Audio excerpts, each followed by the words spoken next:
IRAs, 401ks, health savings accounts. How do you get a handle on all of these vehicles that are available to you to help save for your short, medium, and long-term financial goals? Listen to this podcast to find out how.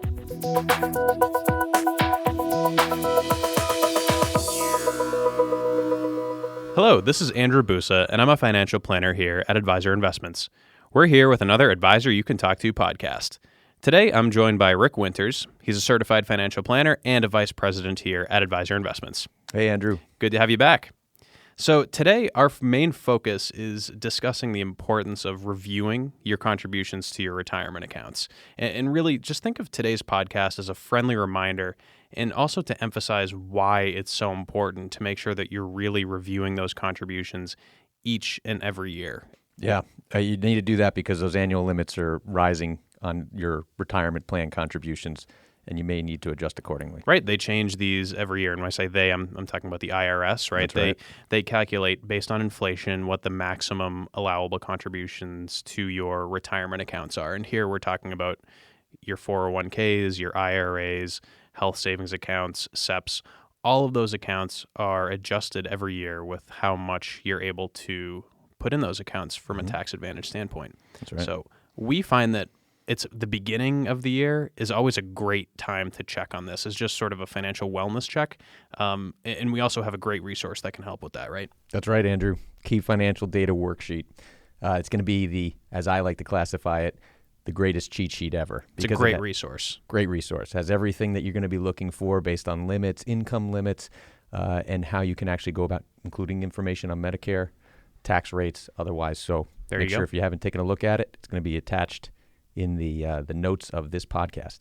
And Rick, I know you do a lot of this kind of work with clients, making them aware of these annual contribution limits, right? That's right, I do. It keeps me busy during the day. So we're making sure our clients are receiving the full benefit of tax advantage savings, which is extremely important. You know, just constantly trying to balance between tax savings now versus, tax savings later, and helping people figure out what they can save, balancing between investors, available cash flow and the limits that are allowed through the government and the IRS. Right. And that balancing act is definitely an important conversation that we have with a lot of our clients. And I think in our last podcast together, Rick, we mostly focused on the benefits of Roth IRAs. Just talk a little bit about how today's podcast is different. I'm going to plug that even more. Okay. So that was a really good podcast, That was which good. actually had a lot of helpful information in there, and we did get some really helpful feedback from a lot of listeners. Yep. That's episode 34. Please go back and look. And actually, just recently completed a updated special report about Roth conversions. Yes, super which helpful. is titled Converting to a Roth IRA. Don't miss it. It'll be in the description of this podcast. But, to go a little bit further, so now back to the task at hand. This podcast is definitely different from the last one. That was on Roth conversions. This one's about saving. So just trying to make sure that we know how to take full advantage of the investment options that are available to us, how to make sure that each person knows which ones are specifically available to them. Sure. And over the long term, just make sure we have a cornerstone strategy in place for IRAs, Roth IRAs, and so that you can focus on building your overall secure financial future. That's well said. I think today's podcast is a little bit more broad in scope. Like you said, we're going to be touching on just overall saving strategies and why it's so important to make sure that you're choosing the correct retirement vehicle for you and your financial plan. That's exactly right. So in today's podcast, we hope you take away a few things. First, which retirement accounts to consider depending on your financial situation and how to decide which accounts to fund. We're going to be talking about the power of tax-friendly vehicles and why it's important just to consider investing in tax-friendly vehicles, and also why it's important to make sure that you've reviewed your maximum allowable contribution limits on an annual basis. And this applies to everybody with earned income, right? That's right. Earned income. That's your salary, your commissions, your bonuses. It's not your investment income or your passive income. So, to cut it down to the basics, if you're out there mowing the lawn every week, getting your $10 income, and you report that on their tax return, you can make That's earned income. a contribution to your IRA or your Roth. So, Rick, any other thoughts before we dive into the good stuff? Yes, I do. Okay. And it's about planning ahead, timing. The beginning of the year is the best time. Actually, I'll even go a little further back. The last month of the year prior is the best time to do your planning Great point. for making your contributions to these plans. Why? Because Well, first and foremost, you may be thinking about your company-sponsored plan, and you need every paycheck to make those contributions. So Right. if you don't start making those adjustments into January, well, you probably miss maybe first paycheck or second paycheck. That's a good point. The other one is to keep in mind that, for those, happy birthday, you may be turning 50 this year. Guess what? You get to make an additional contribution. You've graduated. You've graduated. You get the extra. That's the number's up. You Right. get to put more in, assuming you have the means to do it. The other thing is you got to remember deadlines. So we got, first and foremost, December 31st is for those annual contributions that you're making to your company-sponsored plan. We're talking 401ks, 403bs, and the like. April 15th is to make sure you don't miss the cutoff for the year prior if you hadn't made your IRA or your Roth contributions. And October 15th for late filing, which would actually have an impact on self-employed individuals who have plans where you have the ability to wait until that late date to make that contribution. So that's great. So let's dive in here and let's get into first just defining some of these accounts that we've mentioned, talking about the tax implications.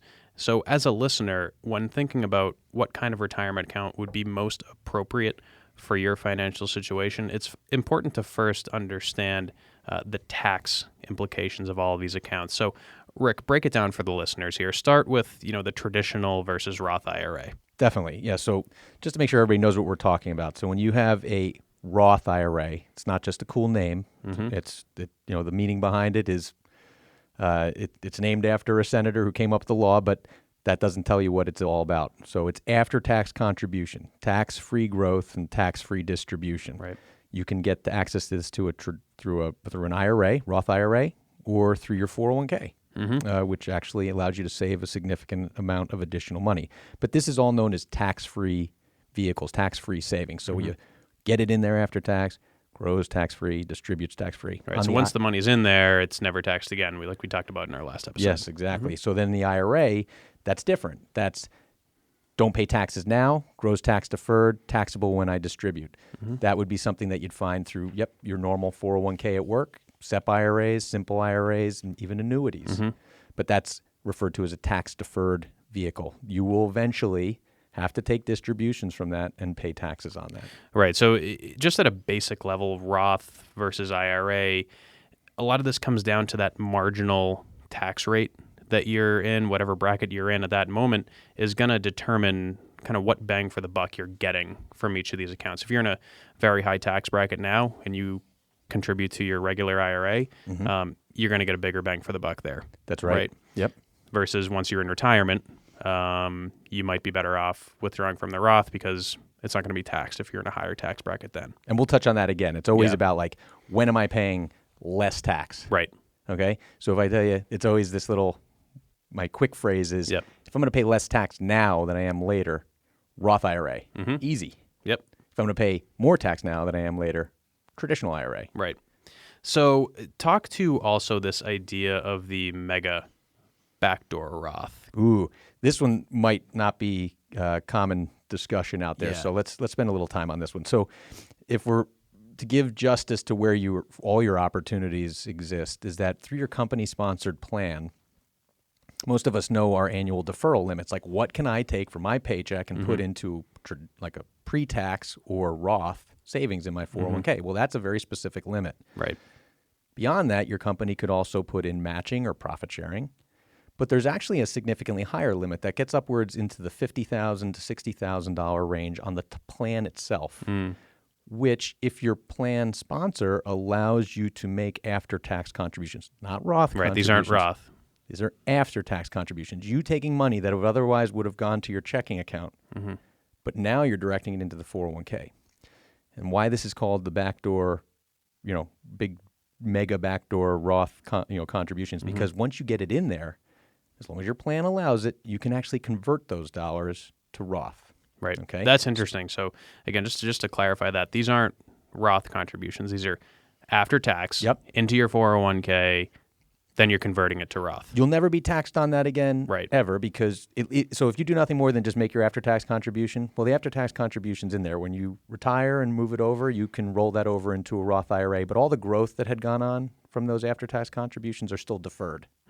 However, if the plan allows you to do that in-plan conversion, you can then grow your, in this case, maybe additional $10,000, 15, 20, 30, depending upon where you're falling within that limit. And let's not forget, you have to have this money to make it go in there. Right. Not assuming everybody has an extra 30 grand sitting around. Right. Just to make an after-tax contribution. But don't miss it. So we did spend some extra time on it. I think it's Worth important noting. because this is something that it doesn't get as much press and probably a little bit more complex. So if you are considering this, talk to us about it. Talk to your CPA, financial advisor. We're happy to help. Don't go it alone. Right. Hey, but I do know there's one other thing we were going to talk about here, HSAs. And I know that's your thunder. That's right. Health savings accounts. These are sort of tax anomalies in a way because it's tax-free all around. When you contribute to the account, it's tax deductible. The money in there is growing tax-free. And withdrawals are also tax-free as long as they're used for qualified medical expenses. So incredible tax deal. It's the only tax-free deal in town that I know of. And there is an episode out there completely devoted to it. Unfortunately, I don't remember the exact episode number. We'll plug that into the description notes. Sure, we will. And that was a good one too, I think. Yes. So, all right, well, that's a really good overview of just the basic tax implications of, the traditional IRA, the Roth IRA, health savings account. What about just the regular old taxable brokerage account? How does that fit into this? Still important. Right. So I look at that when I describe it to people who may not have had any after-tax savings is you've got your savings account. Mm-hmm. You've got your checking account. Checking account is for like a month and a half's worth of bills. Right. The savings account, assuming I refer to it as your high-yield savings account because I'm not going to tolerate someone paying me a pittance on my extra money, like I'm talking pennies on the dollar when I can go out and get at least maybe 4 or 5 times that in a brokerage account. Sure. But I better be getting high yield savings on my extra dollars I put aside for an emergency. Beyond that, that's brokerage savings. Brokerage would be giving me access to saving in stocks, bonds, in our case, mutual funds and ETFs as well, mainly.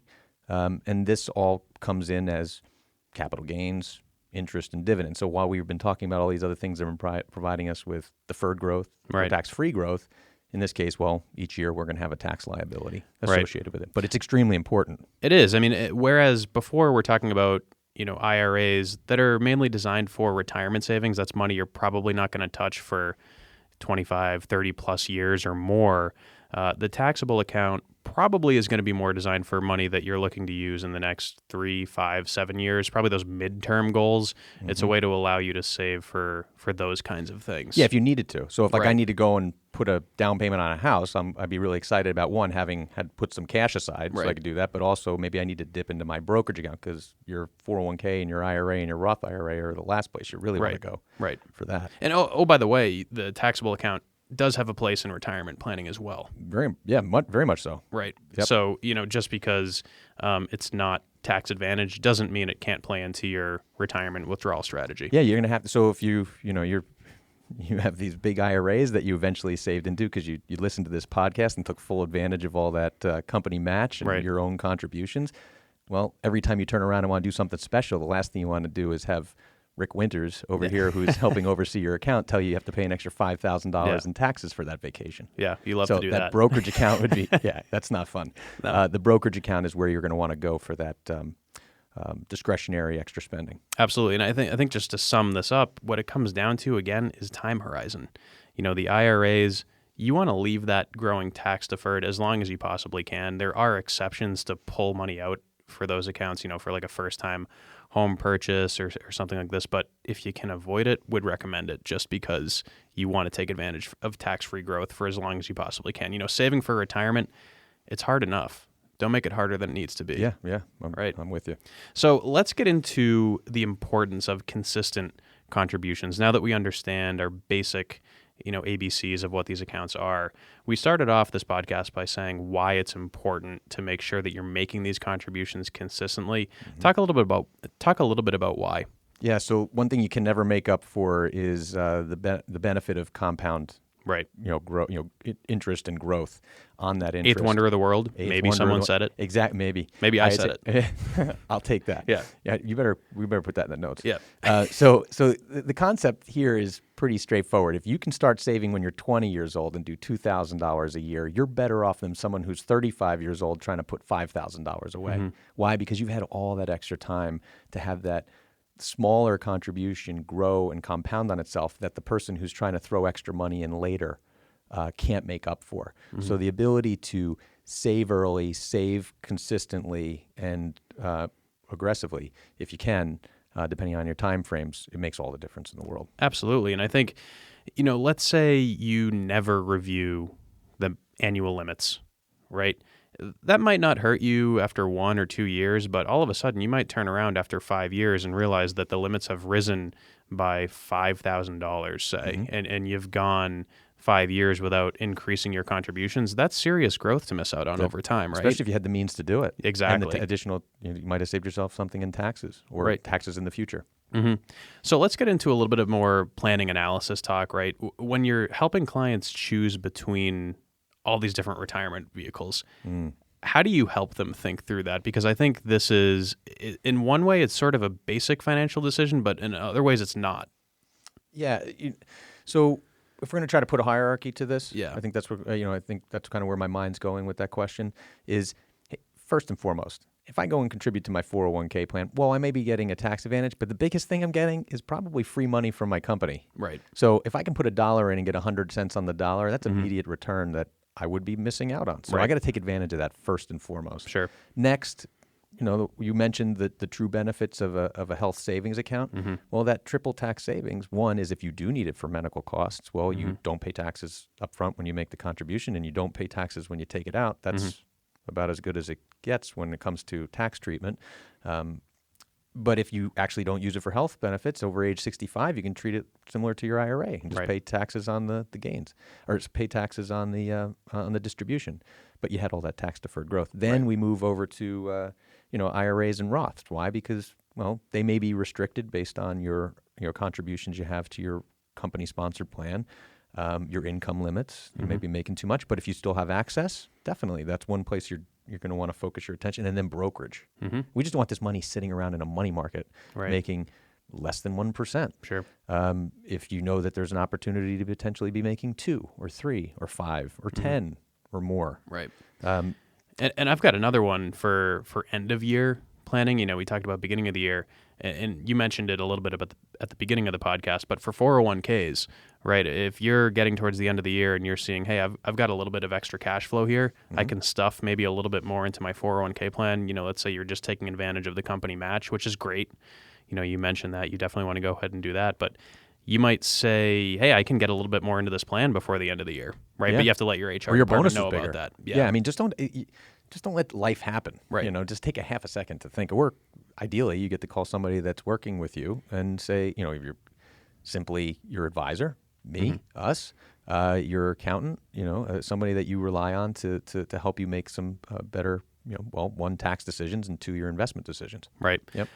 I wonder, too, if you can talk a little bit about these decisions for small business owners out there, because I know they're juggling a lot.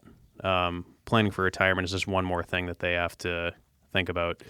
What general advice do you have for them? Yeah, so small business owners are in a unique spot. I mean, some people, in small business doesn't mean you're making money, but if you are in a profitable situation where you are, your business has been successful, and maybe this has kind of happened overnight, or you find yourself in a position where you're able to save. I mean, the resources that are available there are way more flexible than they were 20 years ago. Yeah. I mean, you have access to like a solo 401k, a simple or a SEP, just to make sure that you're not missing out on that tax-deferred savings. Right. And now you can even use those same exact plans, well, in this case, a solo 401k, to make like Roth contributions.